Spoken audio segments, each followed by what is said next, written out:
Então, mas daí voltando nessa questão do zoológico, né? Que eu acho que isso é importante a gente divulgar, né? O pessoal ficar ciente Sempre. que não é só o local lá de entretenimento, de que os animais ali estão só. Não é uma exposição de animais só isso, né? Tem toda essa função como um órgão mesmo de proteção dos animais, de resgate dos animais. Isso muita gente não sabe, mas eu queria entender se é uma característica específica do zoológico de Guarulhos, Flávia, ou se os outros zoológicos aqui de São Paulo, do Brasil, também seguem esse mesmo padrão? Ou só quando é o zoológico público, o zoológico privado já vai ter uma outra perspectiva? Como é que é o mercado disso, no geral? Então, existem diretrizes a serem seguidas, Thiago, por essas Ah, instituições. Existem normativas, existem instituições fiscalizadoras. Então, sim, nenhuma instituição jurídica ou nenhum profissional, obviamente, se não estiver fazendo uma pesquisa, se não tiver autorização de coleta, ninguém pode ir lá tirar um bicho, esse aqui eu gostei, eu vou levar para o zoológico. Não funciona desta maneira. uhum, Foi até legal você retornar a este assunto, porque foi quando eu estava falando do urubu para concluir, que são os animais emaranhados em linha de pipa, animais que nascem no zoológico. Então, os zoológicos, no contexto geral, vou falar da instituição que eu estou representando aqui, que é o Zoológico de Guarulhos, sim.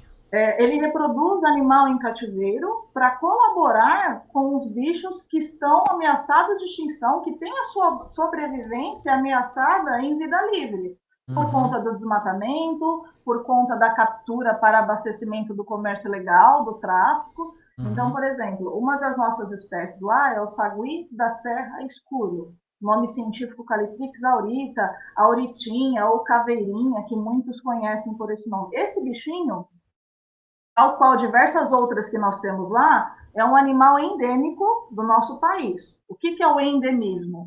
É um animal que só ocorre aqui no Brasil. Se ele desaparecer do Brasil, ele acabou no mundo, não existe mais, salvo em cativeiros fechados, não em ambiente natural. E aí, nós somos uma instituição referência nacionalmente e mundialmente, a primeira instituição que conseguiu reproduzir esse animal em cativeiro. Inclusive, já transferimos algumas populações para outras instituições para que também reproduzissem, para que também tivessem essas populações de segurança. Então, são animais que chegam para nós, são animais nascidos em outras instituições que chegam para nós, ou primatas tem muita problemática com eletrocução também, né, por conta do crescimento urbano, e aí as árvores são substituídas por rede elétrica, e aí são animais que chegam para nós resgatados. A gente faz todo esse pareamento, todo esse trabalho, todo esse controle, a equipe do zoológico, para reproduzir este animal aqui no zoológico, em cativeiro, e quando necessário for, haja vista que é um animal ameaçado de extinção, que inclusive ocorre na nossa cidade, Uhum. Guarulhos, Rio de Janeiro e Minas Gerais. São Paulo, né, no caso, em estado, partes do estado de São Paulo, Rio e Minas, é só nesses locais que ele ocorre. Mata Nossa. Atlântica, bioma Mata Atlântica, inclusive na nossa cidade. Então, a gente reproduz esse animal. Quando necessário, mantemos populações de segurança desse animal específico, mas de outras também, que nós temos lá no zoológico. E, se necessário for, nós temos animais para realizar essa reintrodução ou essa soltura. Isso aconteceu há muitos anos com o mico-leão dourado lá no Rio de Janeiro. Atualmente, o mico-leão dourado existe em alguns municípios também lá do Rio, por conta de instituições zoológicas, instituições conservacionistas, Olha que só. fizeram essa reprodução em cativeiro, essa reprodução ex situ, ou seja, fora do ambiente natural, fora da natureza, sob cuidados humanos, e aí esse animal passa por toda uma ambientação, por todo um preparo para ser solto. E é isso que nós realizamos lá no zoológico também. Além do resgate, além das atividades educativas, nós temos esse viés de conservação. Nós tínhamos um casal de antas, uma anta foi também destinada à unidade de conservação. Nós temos agora o mico-leão preto, que também é um animal símbolo, um primatinha símbolo do estado de São Paulo, que também está ameaçado de extinção. Nós temos uma ave da Amazônia, Ararajuba, que também é uma ave endêmica que só ocorre no nosso país. Sauim de coleira, que eu falei para você no início. A maioria dos nossos animais são animais nativos, Uhum. no qual estão inseridos em programas de conservação da espécie. Então, é essa a função do zoológico, salvaguardar espécies importantes com riscos de extinção no meio natural. Então, essas que você falou agora são todas animais que estão com princípio, algum estágio de extinção. Sim, sim, O que mais? Arajuba. São muitos, né? Pelo que você já falou, um monte aí. Tem bastante coisa. Que triste, né? Sim, muitos animais ameaçados de extinção, porque aí nós temos uma lista de extinção nacional, estadual e global. Mas, num contexto geral, muitas vezes a espécie aparece em 3 ou em 2, mas em algum grau a maioria das que lá estão está ameaçada. Então, Nossa. o lobo-guará, que nós conseguimos também reproduzir em cativeiro, que Ah, que legal. é um bicho do cerrado, que é Uhum. um bioma nosso, é a savana, o cerrado é a savana mais biodiversa do mundo, é o segundo maior bioma do nosso país, é um hotspot de biodiversidade, ou seja, são cerca de 36 hotspots de biodiversidade no planeta, e o Brasil tem o cerrado, por quê? O que acontece? É um bioma com uma alta diversidade, uma alta riqueza de fauna e flora que estão ameaçadas, com alto grau de endemismo que estão ameaçados.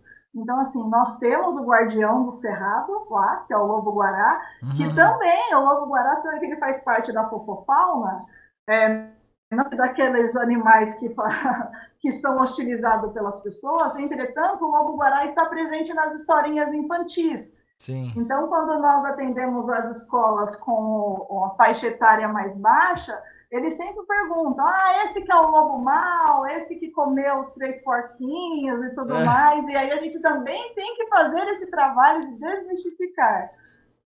E aí a gente fala que o lobo-guará é o guardião do cerrado, o lobo-guará é um animal, o nosso, no caso, né? O nosso lobo-guará aqui, o nosso lobo do nosso país, ele é diferente dos lobos norte-americanos ou dos lobos europeus que caçam em matilha, vivem em grupos. O nosso lobo, ele é solitário, ele é tímido, ele é um bichinho onívoro, ele é conhecido como guardião do cerrado, porque a maioria da alimentação dele, 65, 70%, mesmo ele sendo onívoro, é de matéria vegetal, frutos. Ele tem uma frutinha específica no cerrado, que é a lobeira, inclusive é parente do tomate, do gênero Solanum, né? Uhum. E ele ingere, ele está muito relacionado a esse arbustinho, essa espécie vegetal, porque ele ingere, e que eu falei lá do gambá, através das fezes, ele vai contribuindo com o nascimento de novos arbustos, novas árvores. Então a gente também tem que trabalhar essa historinha do É, lobo-guará, que o lobo-guará não é lobo mau, o lobo-guará é lobo bom. que legal. Nossa, e todos, né, animais acho que tem alguma importância, né? E você já deu N exemplos, né? E eu acho incrível o quanto que realmente você. O seu conhecimento é muito vasto no assunto, né? Porque a gente podia ficar horas aqui, eu tenho certeza de todos os animais, você ia encontrar vários detalhes, várias coisas super interessantes, super legais.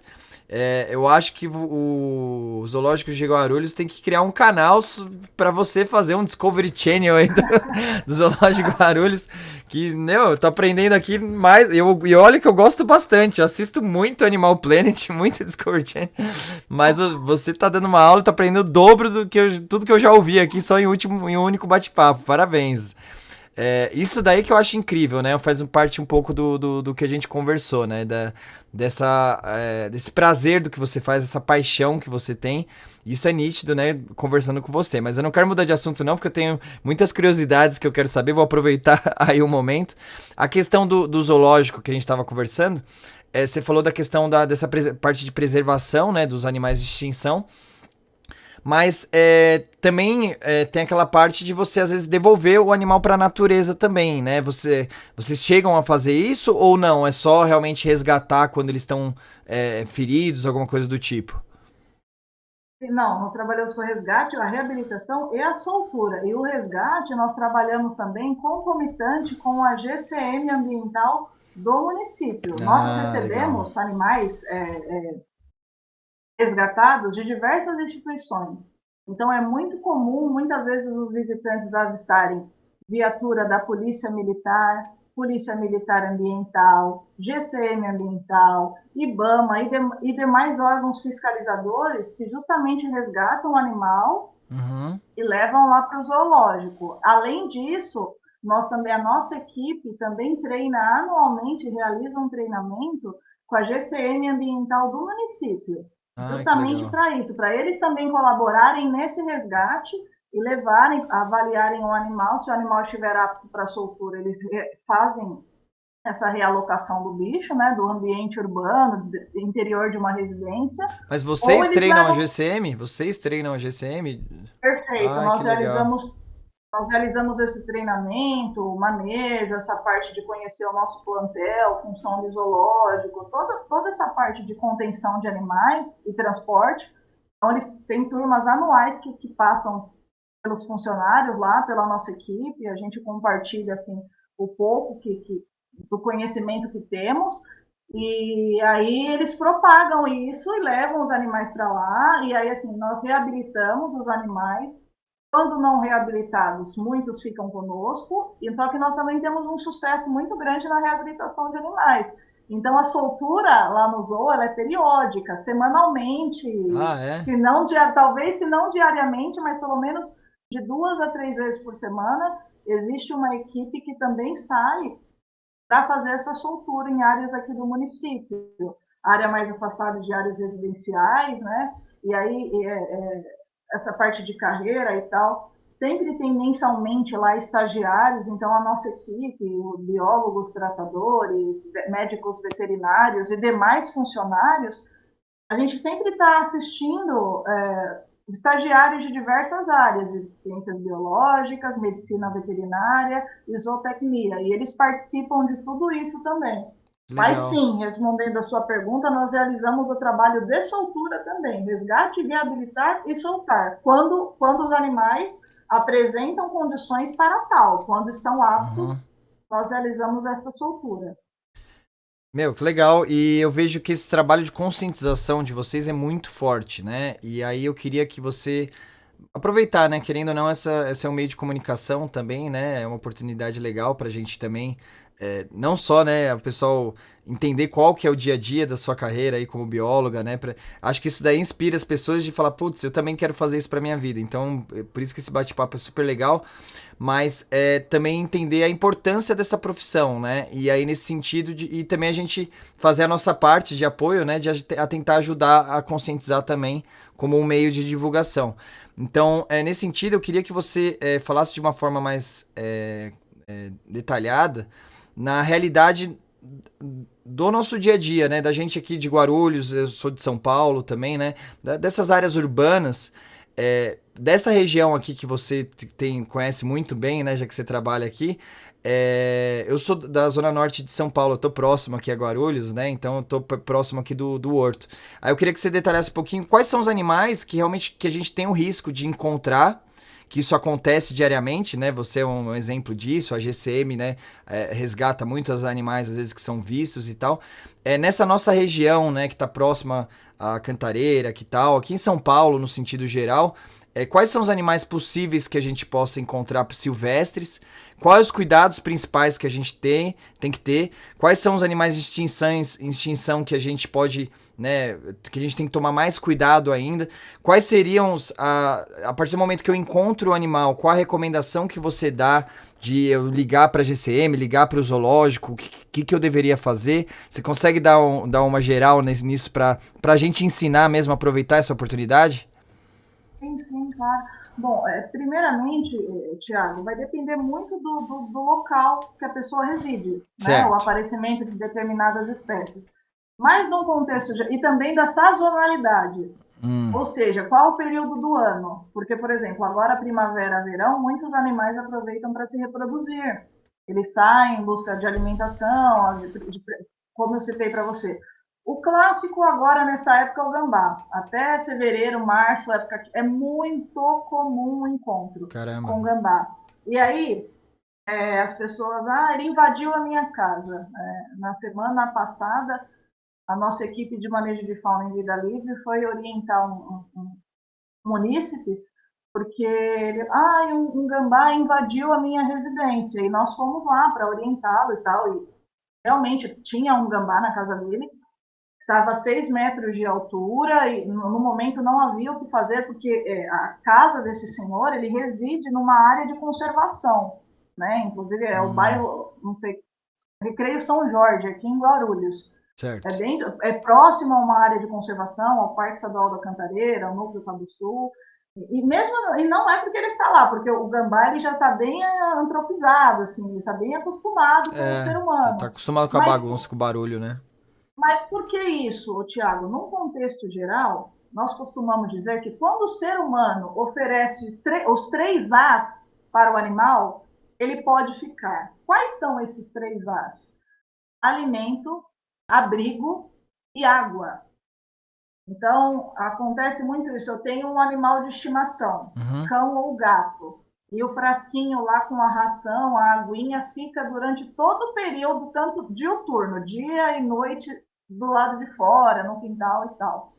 O gambá, ele sai para se alimentar à noite, ele é um animalzinho noturno, então durante o dia ele vai ficar abrigado, escondidinho.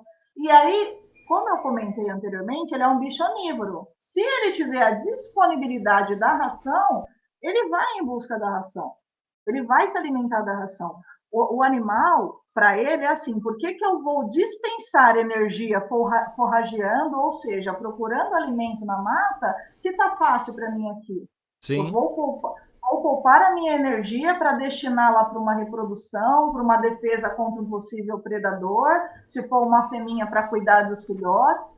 Então, eles têm muito isso de reservar energia, destinar energia no momento certo. Então, se você está mostrando lá para o bichinho, olha, tem comidinha aqui, tem água. Nesse caso específico, lá tinha o potinho de ração do cãozinho, o de água, e tinha vários locais que o morador ofertava involuntariamente como abrigo para o bicho. Tinha armário com roupas velhas, Sim. com tecidos velhos. No telhado onde o bicho estava lá, Forro, provavelmente né? Sim, é no telhado da casa onde o bicho estava abrigado, com possível filhotes, tinha uma aberturazinha, então ele conseguiu adentrar, ficar lá, está protegido da chuva, está protegido do frio.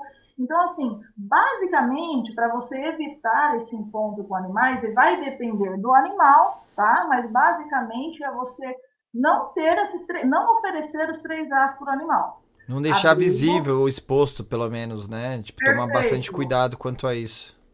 Perfeitamente. Água, alimento, abrigo. Então, são gambás, aves filhotes que caem de árvores, de ninhos. Então, muitas vezes, inclusive, também a gente tem uma atividade e já divulgou, tem um conteúdo bem bacana nas nossas redes sociais também, educativo, para quem puder acompanhar posteriormente.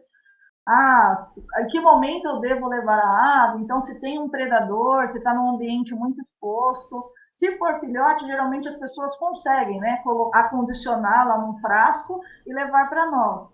Mas ainda tem gente que, na maior boa vontade, né, querendo Sim. ajudar, acaba atrapalhando, porque oferece pão para a ave, oferece alimentos que não são naturais a ela. E o bicho ele tem uma série de infecção e inflamação gastrointestinal quando chega lá para a nossa equipe de Olha médicos só. veterinários. Caramba. Então, assim, o ideal é sempre assim: caiu uma ave do ninho, um bichinho foi atropelar. Isso para animal silvestre, tá, Tiago? Tudo que eu estou Certo. falando aqui é para o zoológico, ele recebe filhotes e animais feridos de animais silvestres, filhotes e animais lesionados. Animais domésticos, aí a pessoa, o tutor, tem que procurar um profissional de confiança para tal, para atendê-lo.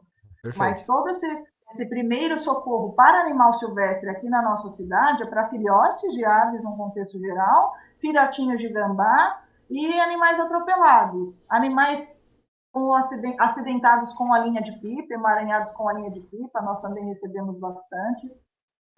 Serpentes, porque muitos bairros aqui na nossa cidade divisa com área rural. E aí também fica um alerta: a pessoa mora em sítio, mora em chácara, mora em área de conservação, Às vezes o bicho está lá na mata, mas a pessoa, por algum motivo, passou lá na mata, viu o bicho, quer capturar e quer nos levar. Entendeu? Então, assim, o Uhum. bicho já está no ambiente dele. Sim. Obviamente, se o bicho adentrar o ambiente domiciliar, aí sim, e nunca colocar a mão. Aí você liga para a GCM ambiental, no caso, na impossibilidade da GCM ambiental, para a Polícia Militar Ambiental, para que eles façam este resgate e destinem o animal. Esses profissionais são aptos para São avaliarem, né? treinados, né? Sem dúvida. Perfeito. Outra soltura, vou destiná-lo ao centro de reabilitação lá no zoológico para que seja feita esse trabalho com o bicho, para essa readaptação do animal para possível soltura também. Né? Mas assim, nunca conter bicho com a mão, não se por mais boa intenção que a pessoa tenha. Não coloque a mão no bicho, salvo se for um filhotinho de ave, que você consegue constatar que o animal é inofensivo. Mas qualquer outro bicho, eu vi que tem que pegar o gambá assim, assim, assado, eu vi que tem que conter a serpente, eu É, vi um vídeo que é fácil, não faça isso, jamais sim. faça isso. Tenta fechar, isolar o bichinho num determinado local, se tiver dentro de casa, num determinado cômodo, né? Se você conseguir, para serpentes, no caso, se você conseguir colocar uma caixinha, obviamente, ventilada, ligar para algum local. Existem técnicas, tá? A gente Uhum. faz um treinamento, faz atividade lá no zoológico, porque a gente também recebe muita serpente. Então, existem algumas técnicas seguras que as pessoas que não são profissionais podem realizar para conter o animal. Mas, assim, são técnicas, nada de pegar na mão e enrolar o Sim, bicho, sim. nem nada disso. Entendeu? Mas o cara tem que estudar, tem que ir atrás dessa informação, tem que fazer o curso. Eu acho que assim, acho que é importante, né, essa questão que você falou das áreas de risco, né, que são próximas essas áreas com maior com florestas, com reservas, com parques ecológicos, né? Então o pessoal que mora nessas áreas já tem que ter, no mínimo, sabendo que mora numa área como essa, tem que ter um respeito maior do que o restante do pessoal, porque sabe que a probabilidade disso acontecer é muito maior. Então, se preocupe, né? Leve isso em consideração. E levando isso em consideração, a pessoa pode ir atrás de informação que, né, vocês fornecem bastante. Acho que é um dos meios de você fazer esse tipo de pesquisa e absorver esse tipo de conhecimento. Então, se você sabe que mora perto de uma reserva, você vai ficar bravo porque isso acontece? Já você, né, escolheu morar ali. Então, já assuma a responsabilidade sobre isso. E segundo, já que acontece, para você não prejudicar os animais, para não prejudicar a fauna, a flora, para você também não ser prejudicado e não assumir um risco de fazer uma besteira lá, tentar pegar e tomar uma mordida, busque o conhecimento, né? E aí vocês são uma das possibilidades, uma das fontes de conhecimento que dão esse tipo de treinamento, né? Sim, nós damos todo esse suporte. A nossa equipe ministra atividades, oficinas, palestras, cursos, enfim, Que justamente legal. para isso, para que não haja esse confronto. Uhum. Nós temos que, a espécie humana, tá, tem que ter esse conceito bem, bem evidente que nós somos espécies interdependentes. Nós temos que coexistir harmonicamente com todas. Tá? E aí, para essa parte de pessoas que moram mais afastadas, em áreas mais próximas de áreas rurais, mas mesmo para as que moram em grandes metrópoles, em grandes cidades, afastadas do meio natural. Existem alguns animaizinhos que nós chamamos de animais sinantrópicos, que Uhum. são animais que já se habituaram a conviver próximos aos seres humanos, justamente por essa disponibilidade lá daqueles 3 As que eu falei: Sim. alimento, água, abrigo. Então, roedores, num contexto geral, Uhum. rato, camundongo, pombos, escorpiões, aranhas e etc. E mesmo para estes animais, que são animais, são animais invasores, são animais que têm uma superpopulação, deve haver o controle, realmente deve haver o controle. Mas essa proliferação destes animais só ocorreu porque a espécie humana num todo deu condições para que ela ocorresse. Uhum. Por exemplo, a problemática da barata. Essas baratas que aparecem em via Sim. pública, em esgotos, em terrenos baldios, elas nem espécies nativas são, elas são espécies exóticas que vieram há muitos anos atrás por navios, enfim, acabaram se proliferando aqui no nosso país Ah, mas por que elas se proliferam tanto? Obviamente, elas se reproduzem rapidamente. Entretanto, nós damos as condições para ela. Às vezes eu falo, ah, mas a barata tem função. Ah, como que a barata tem função? Não vou conseguir não vê-la e dar uma chinelada. A barata, ela inicia a degradação de todo o resíduo que nós descartamos, nós, no contexto geral, o ser humano, erroneamente. Por isso que ela está lá. Por isso que ela se Olha só. prolifera. E tem resíduo orgânico que as pessoas, parece clichê isso, ah, não joga lixo no chão, joga lixo, destina o seu resíduo corretamente, né? Resíduo orgânico, composteira, compostagem, Ah, isso. A gente tá anos-luz de falta para melhorar nisso, principalmente o Brasil, né? Então.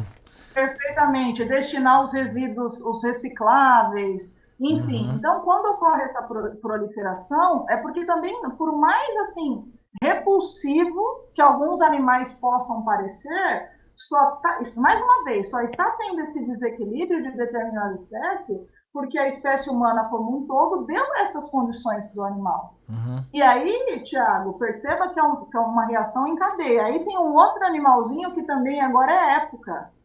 Só que esse animalzinho é um animal peçonhento que pode causar acidentes graves, que são os escorpiões. Porque aí existe essa proliferação de barata, existe um acúmulo de telha, existe um acúmulo de lenha, existe um acúmulo de blocos, que é onde eles gostam de ficar escondidinhos. E, por que o escorpião? Porque existe, né, os escorpiões cada vez mais estão adentrando ambientes peridomiciliares e intradomiciliares. Por quê? Justamente por isso, esses animais existem há milhões de anos. Sim. Eles sempre viveram no ambiente natural É, dele, mas eu vi mas umas matérias sobre isso faz coisa de uns 2 anos pra cá, né? Que começou a ter mais casos de pessoal divulgando e tal. Mas por quê? Por conta desse desmatamento, dessa destruição do Hum, ambiente desse animal. Esse animal se adaptou a ficar próximo do ser humano. E aí, por que ele vem? Por que ele adentra as residências? Primeiro, porque tem o alimento. O que mais tem em muitas vias públicas é barata. É um terreno baldio com material descartado, restos de materiais de construção, sofás, guarda-roupas, descartado erroneamente, que não uhum. era um material para estar naquele local. Ah, vou jogar aqui, que alguém vai passar aqui. Então, não. E aí existe esse acúmulo, O o animal abrigo, ele vai perfeitamente, o azinho.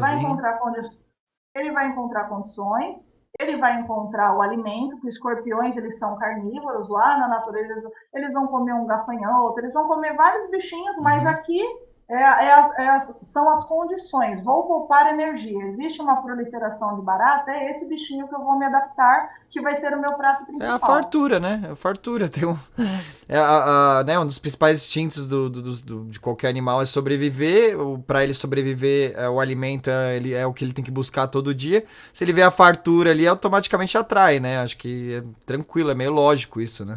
E eles se adaptaram facilmente aqui, justamente por isso. E, mais uma vez, são animais noturnos, saem para forragear, para se alimentar à noite, e existe o risco de acidente, principalmente com crianças.